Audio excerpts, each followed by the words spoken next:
invite us all to go through a little exercise here. And I'm going to also invite you, if you are, please do not do this. If you are driving a vehicle or operating any heavy machinery, put it on hold and then do this later. But what I'm going to invite you to do, I've just stated the world of the past no longer exists. I know people say, yeah, and that there are things that we miss. This is an opportunity for us to set just a few moments aside and do for ourselves what is yet to be done in a mainstream, large-scale public way, and that is mourn that passing. So I'm going to invite you first, if you just take a pencil and paper, something to write on, or if you want to do this in your mind, you can. Give yourself a moment just take a deep breath, first of all. Just anchor yourself in this moment and acknowledge that your world has changed and that the things that once played a role, some of them were a big role, some were a small role in your lives, that they're gone and that you miss them. This is the key, and it's okay to miss those things. All we're doing is acknowledging it. I'm going to invite you to make a list. Just write down, maybe if you can write down 2 or 3 things that are no longer in your world today, that were with you 5 years ago. And I don't want to influence your ideas, but what I'm looking for are things like, I'll just use myself, in northern New Mexico, there was a Borders bookstore. It was a landmark on a corner that I used to see every time I go to the airport. Borders is gone, and I miss seeing that there. The mom and pop shops, they used to fix everything from the holes in my boots that I've had for 20 years to my eyeglasses, holes in the tires. The neighborhoods have changed, and I miss that. I was thinking about this the other night and talking to my wife. We both miss the feeling that we've had enough time for all the things we want to do. We feel that the world is moving so fast in our world, and we miss the sense that we have the time to do everything and not feeling that pressure. So these are some ideas. I'm going to give you just a minute or so here to write down the things that you miss.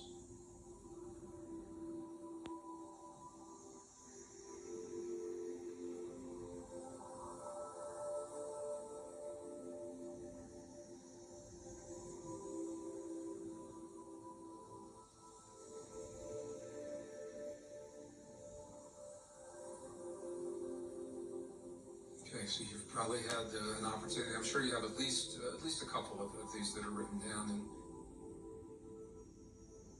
And what I'd like to do now is to continue this. And whether you're doing this in your mind or on a piece of paper, when you acknowledge those things are gone and that you miss them, on another column, what I'm going to invite you to do is to identify the feeling that you have about not having them there. What kinds of feelings? Is it a sadness?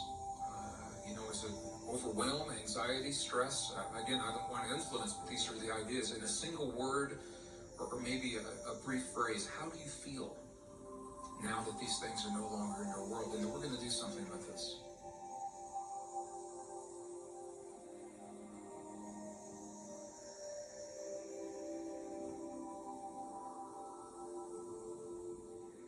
Okay, maybe take one more deep breath. That we've completed this. This is interesting for me because I do this with live groups all the time, and it's not an event that you do once and replicate time and time again. It's a process for me, and I'm always finding new things that I miss, and I think I'm not surprised because mourning is not an event. It is a process. We are constantly mourning and adjusting to the new things in life, and the things that disappear to make room for those new things. This is a very healthy thing to do because what it does is emotionally, psychologically, it frees up the space so that we can embrace all of these really beautiful things. And then we're going to get into some of those here in just a moment. All right, so now you've got a list of the things you missed. You've got a list of the feelings that you've had. Now I'd like to go through a little exercise. The best science of our time has shown us that our hearts have their own neural network, their own neural pathway, brain-like cells embedded into the heart tissue. They carry their own memories. And this is why in a heart transplant, the memories of the person who donates the heart often become activated in the person that receives the heart, even though it wasn't their experience. That's how real this neural network is that I'm talking about. So our ancestors for 5,000 years, they have always said to us that change, our ability to adapt to change in life, begins with a change in our hearts. And that's why so many of their traditions that I've studied are focused in the heart. And one of the first things that our ancestors invite us to do, and that the best science of our time is showing us, is that if we can focus our attention in our heart center, move our awareness from our mind into our heart. And one of the ways to do that is to simply, gently touch your heart center in a way that's comfortable for you. Just touch in the center of your chest, lightly with your fingertip, or maybe two fingertips, or an open palm. Some people use a prayer mudra, and they nestle their prayer mudra into the sternum of their chest, gently. The key here is that our awareness will always follow the place in our body where we feel a sensation. So when we feel that sensation over our heart center, our awareness will automatically go to that place, and in that way, we now have shifted our awareness into our heart, where the heart intelligence can bypass our fear and bypass our logic and go to what is called heart intelligence, the wisdom of our hearts. So I'm going to invite everyone to do this. Gently touch your heart center in a way that's comfortable for you. Remember to breathe and allow your awareness to move to that place. Now it's from this place we're going to make use of the list that we've just created.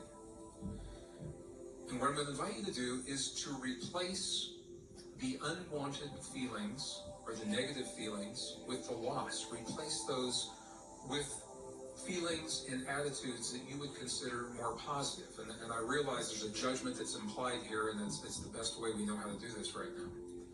So for example, if you are feeling stress around the things that are going on in your life, you can breathe and replace that stress with a sense of neutrality, where you take the significance out of that loss. If you're feeling sadness or depression, you can breathe in compassion and non-judgment around that idea, around that feeling. So replacing the unwanted experiences with new positive experiences, but you're not doing it with your mind through logic. You're actually doing it through your heart and the wisdom of your heart and your heart intelligence. If you're feeling anxiety, replace that with calm and peace. Breathe in calm and peace to replace the anxiety. If you're feeling overwhelmed, breathe in ease and peace to replace that sense of overwhelm. If you're feeling guilt over something in the past, breathe in compassion and non-judgment for yourself when it comes to that guilt. And these are all facets of mourning a world that no longer exists. And the thing to do here is to continue to do this after our program today. Do it before you go to bed tonight. Do it when you wake up in the morning. You continue this. You breathe until you feel a shift or a change in your body. And even when a negative attitude feels justified, what happens is the emotional energy, the charge in your system that builds up around that charge, it inhibits all of the good things that can come into your life and into your body, because that space is occupied by the old feelings based upon the old world and the old ideas. So continue this until you feel a shift.